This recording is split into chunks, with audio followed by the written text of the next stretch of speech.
Busker!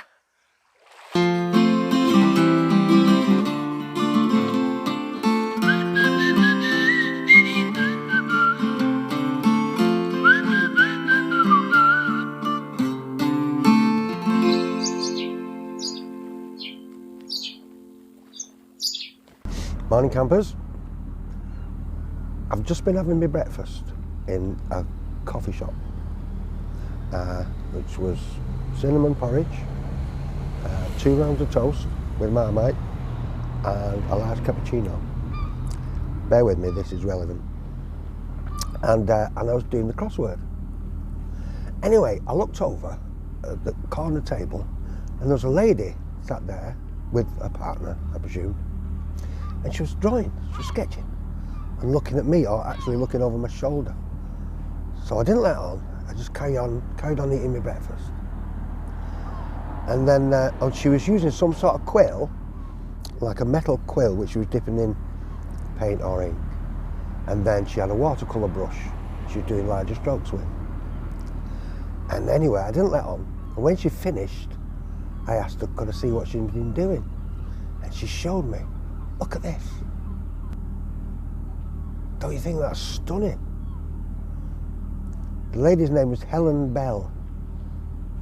You know, artists, people that can paint or sculpt or make beautiful music or poetry, they just knock me sideways. And especially painters. How they do it, I have no idea. The talent needed is just staggering. I love it. So thank you, Helen. Thank you so much. You've made me day. I didn't get the picture, but I got the image and the memory forever, so thank you. See you later, folks. Tight lines. Hiya. Today, I'm going to show you around the campsite. And yep, this is a campsite. It's the Dyfi Adventure Campsite. I know it says the Dyfi Adventure Campsite or the Dyfi, but it is, I presume, or I'm told, the Dyfi. And that's not all. Because in the very first episode of the Bell Tent Busker, I told you we were in Aberangel. Well, of course, we're not in Aberangel because we're in Wales. We're in Aberangach, which I think is a shame. Aberangel's much nicer name for it. Better description if you ask me. And there's more. Aberangach is in this place. What do you think that says? Machynlleth? Machynlleth? No. It says Machynlleth.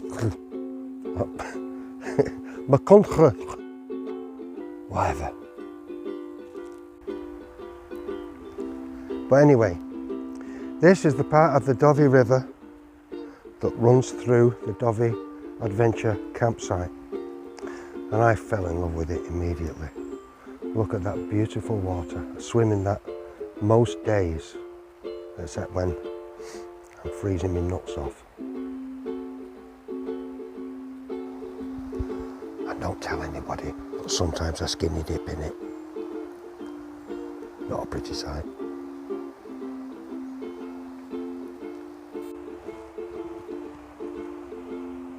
I've been told by a reliable source that a family of otters comes here regularly in the evenings to play and gambol about. I mean, that's gambol, not back the horses. So I've been on otter watch many times, and guess what? Guess how many otters I've seen? Yes, you're right, bugger all. Can't catch a fish, can't see an otter. But I'll keep trying. I will keep trying. I'm tenacious, if absolutely nothing else. Now you get some campsites that charge £15 a night, £20, £25 a night, £30, on and on and on and on. Do you know what all this splendour costs? 10 quid per person per night for this. Bargain.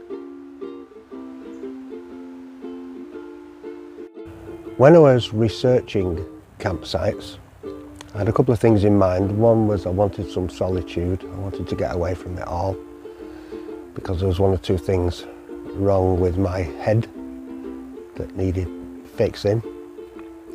But I wanted a minimum standard of cleanliness and hygiene, I suppose. I wanted a flushing toilet and a hot shower, that's all. But you can get some campsites with all sorts of stuff on them, laundrettes and cafes and bars and places for the kids to have a good time on and all this sort of stuff. I didn't want any of that. I didn't want to be on my own. And most of the time, or during the week, I have been. I mean, it's busier now. The schools are broken up and there's families here and stuff, which is great. But it's all worked out perfectly here. But the bonus I got, and I didn't expect, was this beautiful river. Never seen anything like it in your life. I adore it, absolutely adore it.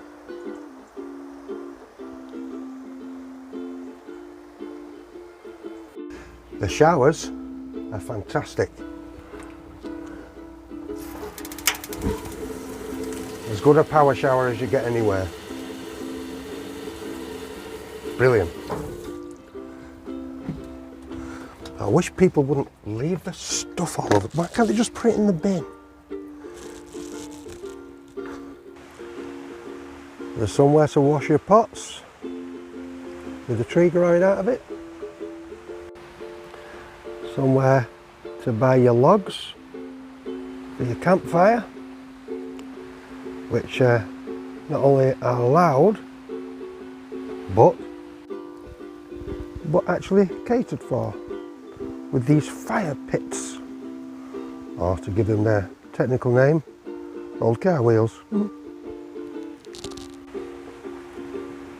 Somewhere to wash your hands when you've had a poo, and somewhere to have a poo in the first place. Always kept really nice and clean by the owners. There's a communal fire pit too, so you and all your mates can sit round singing songs and telling stories. All you need is a bell tent Busker. Hey! The site also does their own glamping bell tents, big bell tents, 5-metre bell tents. I believe they're 60 quid a night. They're great inside, but they're occupied at the minute, so I'll try and take some interior stuff off them later in the week when they've gone.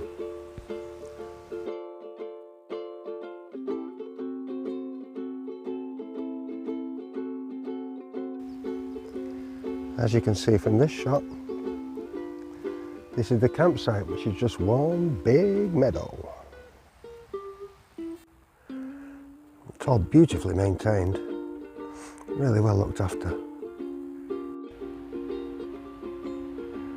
They just mow a road around the perimeter, and then Rhys, the owner, comes on his mower and mows out a pitch. You could say, one man went to mow a meadow. Not got a dog though, I don't think. Now the main clientele for the Dyfi Adventure Campsite, I do hope I'm saying that right now, don't want to do all this again. The main customers are mountain bikers. Now it's a big mountain bike centre, and Rhys, the owner, I'm told, has actually designed and cut out the mountain bike circuits around here. He's a keen biker himself. So the campsite attracts mostly mountain bikers, and at weekends there's lots of them. Pretty quiet in the week, although it's getting busier now with families now. It's August and the children aren't at school. But weekend, yeah, full of mountain bikers. So if you're a biker, if you're a mountain biker, come to the Dyfi. everybody says it's the best place to be for mountain biking, and I can believe them. You'll catch me in one though. And when I was researching campsites, some of them had limits to the size. Like some said, you've got 3 meters by 2 meters and don't exceed that, and you can't park your car near your tent, and you can just imagine that they're just cramming as many people as they can onto the campsite to get as much money. I bet it's a nightmare. But here it just said unlimited. Your campsite, your space is unlimited.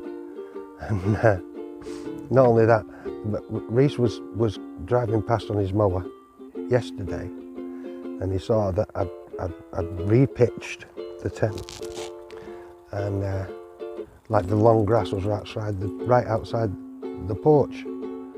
So he says, shift your car and I'll cut you a bit of a bigger site. So he just whizzed around the tent a few times and caught me a bigger one. So it really is unlimited. If it's not big enough for you, he'll just cut you a bit more.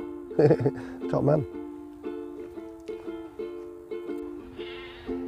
In fact, one of the things I like most about this place is that Rhys and Sian, the owners, if you need anything, they're at the end of a phone and nothing's too much trouble, but they're not in your face. They don't come around mithering you.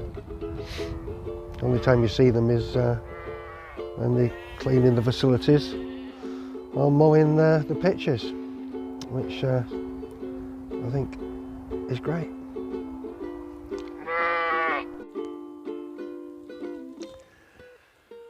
And last, but absolutely not least, the location of this place.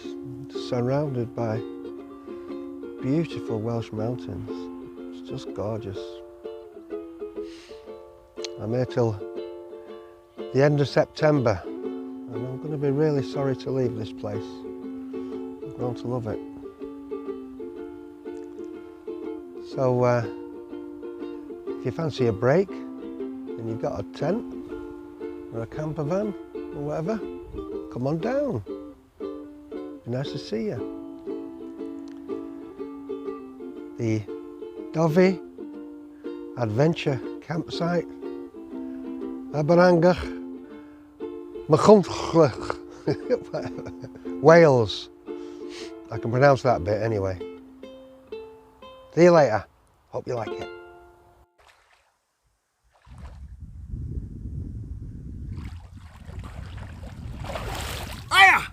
It's the Bell Tent Buskers camera crew.